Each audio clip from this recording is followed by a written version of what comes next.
But right now, I got 5 hot takes for the Commanders season 2025. The final preseason game is tomorrow at noon, but I got 5 hot takes. And Max, it's up to you to decide whether these takes are too hot or maybe too cold. Maybe I need to be better with some of my hot takes here, okay? Let's do it. So I got 5 of them. I'm going to start. Number 1, on defense. Dietrich Wise is going to have a double-digit sack season this year. Ooh. For the first time in his career. He's going to lead the team in sacks. Yeah, it's a hot take. I've been incredibly impressed with him. I got to interview him, got to talk with him last week. Massive individual. And I thought the move that he made to get to Joe Burrow in the preseason game was very, very impressive.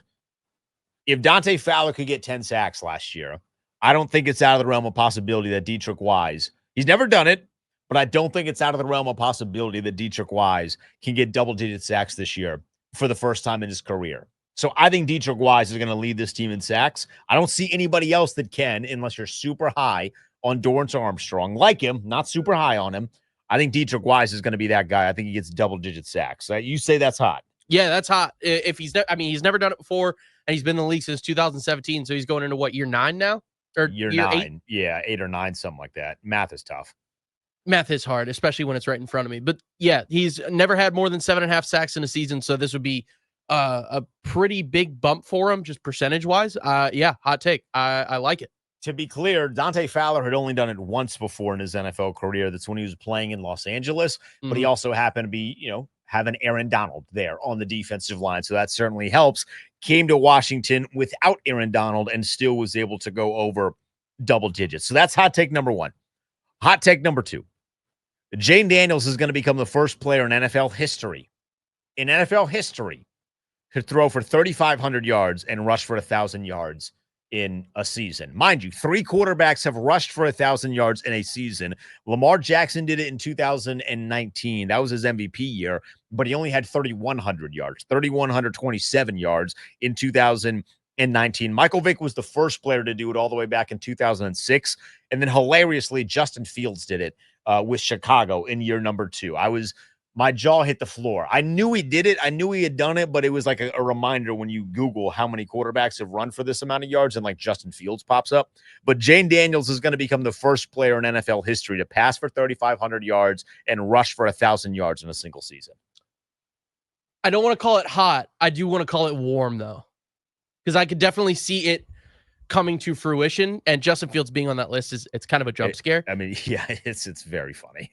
But yeah, so we're going little warm. I'm not sure how warm though. Trying to give it a scale. I guess we'll call that, if Dietrich Wise was a 5-alarm fire, we'll call this a 3-alarm fire. So last year, Jayden Daniels threw for 3,568 yards in 17 games, and he ran for 891 yards in 17 games. But you take into consideration that he really didn't play in the Carolina game, but that counts. And he didn't play in the second half of that Dallas game. Now, that second half of the Dallas game, and there's that Dallas game in general, we have all just we hide. We hide it. We like it's to stuck forget. in the closet. It's buried under a bunch of things because that was the worst half I thought that he played all season. He just did not have it. And then Dan Quinn was like, we're going to the playoffs. Who cares? Marcus, get in there.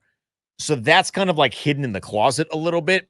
But if he plays the entirety of the season, 35 and 1,000, I think is very much in there. And then, by the way, if he goes for 3,500 yards and 1,000 rushing yards, as the first quarterback to ever do that, there's going to be 3 letters associated with him, at least in conversations. I don't know that he'll win the award, but it feels like at this point in just the NFL history, you got to do something crazy to win that 3-letter award. That would be crazy enough because no one's ever done it throughout the history of the game. So that's hot take number 2. Hot take number 3. Mikey Sanderson is going to have 4 picks this year, and he's going to become the first Commander to have 4 interceptions in a season since 2022. Real quick, Max, before you tell me if this is a hot take or not, do you know who the last Commander to have 4 interceptions in a season was? You want to talk about Justin Fields being a jump scare? This was a little bit of a jump scare. I'm thinking. It was not. Here, I'll give you a hint. It was not a cornerback. DJ Swearinger. It was Derek Forrest. Oh, my God. I saw that, and I was like, not what I was expecting. Fuller had come close in his second stint, but Derek Forrest was the last Commander. At that point, they were a Washington football team, I think. No, that was 2022. They were Commanders. He was the last Commander to have 4 interceptions in a season. I believe Mikey Sanderson is going to hit that mark. Trey Amos would have been an easy one here because rookie, going to get tested a lot. But I do think that they're going to try and test, teams are going to try and test Mikey Sanders still on the inside. I think there's going to be some approach where they think, all right, we can take advantage of the guy that is in the slot. So we're going to go after him. Marshawn Lattimore, over the course of his recent career, has not been a massive interception guy. He had 5 interceptions in a season early in his career, but as he has become a more, shall we say, dominant or more just a cornerback one across the league, teams just don't throw to him enough. Like, you do have to get thrown to a lot to be able to come down with 4 interceptions. But Mikey played really well at the end of the year. He's had a really good camp. I mean, you want to talk about being comfortable in the defense? Check mark. You want to talk about communicating on defense? Check mark. Like, Mikey is checking a lot of boxes. So I think he becomes the first commander since Derek Force in 2022 to have 4 interceptions. Hot or not? I don't think it's that hot of a take. I mean, he had 4 through 20 games last year, including the playoffs. So he had 2 in that game against Detroit, and then 2 throughout the rest of the regular season. And I think he's going to be a lot more comfortable, like you said, in this defense. He's entering year 2. I think he's got a little bit better of a handle on how things go in the league and the speed of the game. So I don't think it's that hot. I'm definitely with you on the take, though. I see it happening. When you said 4, I think 4 might feel a little low. Yeah, 4 is like a good quality number. I think we're gone of the days where guys are going to have frequently double-digit numbers. Deron Bland with Dallas a couple years ago had a crazy amount. I think he might have touched double digits. Trayvon Diggs came really close, but like, gone are the years of like where Champ Bailey would routinely have 9 in Denver, or where Sherman would have like 11 or 12. Those are gone, but I think 4 is a really good number for Mikey to have. Speaking of 4, hot take number 4 for your boy. Denton Day giving us 5 hot takes on the Kevin Sheehan Show here on the Team 980. We've heard a lot of talk this week in particular, but this entire offseason, about regression with Washington. Regression this, regression that. Win total, 9.5 for Washington. They're winning 13 games this year. Whoa! They're winning 13 games this year. That's scorching. They're going to be at the top of the NFC.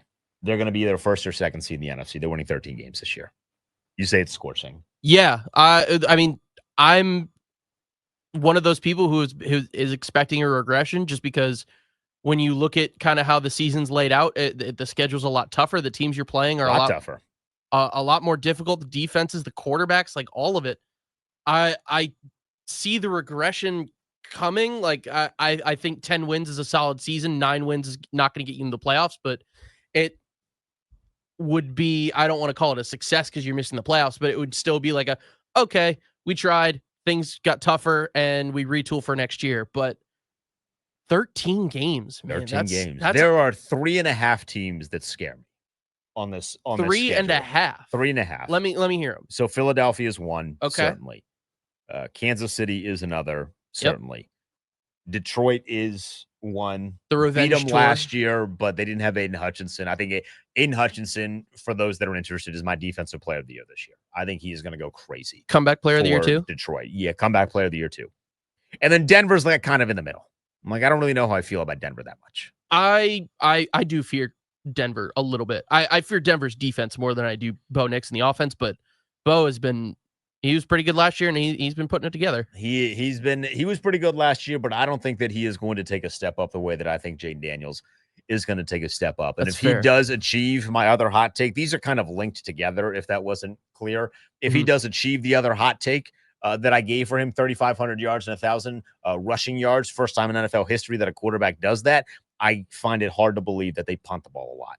And if they're not punting the ball a lot, that means unless you're scoring 40, you're going to be in a whole lot of trouble with this offense. And I'm really excited about the pieces that they're going to add with Deebo Samuel, with Jalen Lane, to see how Laramie Tunsil is going to fare at the left tackle spot, to see now Brandon Coleman shifting to a guard spot, and just the amount of pulling and athleticism that he brings to some of the dynamic runs that they're going to end up creating. You mentioned Ja'Cory Krosky-Merritt, the addition of him, and maybe Chris Rodriguez taking a big step up. Like, there's a lot of things that have me really excited about this team putting together a lot of points on the board. And then it just really comes down to, are you going to be able on the other side to equal the amount of offensive output? It's kind of similar to like where Cincinnati is.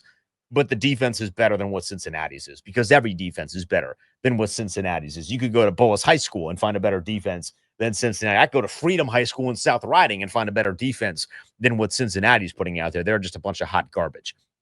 Here's number 5, Max. Here's number 5. Hot take number 5, the final hot take that I have here. If you think any of these are scorching, at the Denton Day, you know where to get at me, at the Denton Day. Hot take number 5. Terry McLaurin signs a long-term deal and has his first ever 1,200-yard season. And I am him season. It would be nice. And I told you so but season. So I don't know if we get that long-term thing before the season starts. And I if he does end up playing out his contract and having that 1,200-yard season, that spells a lot of trouble going forward for the front office, at least in my mind. If he signs the deal? If he doesn't sign the deal, if they don't get a deal done before the season starts and he has that 1,200-yard season, things are going to get dicey in Commanderland. That they will. But I think he signs that deal. I think he goes out there and balls out. Now, he might look at him sideways and be like, see, this is why I wanted all that money. But I think he goes out there and balls out.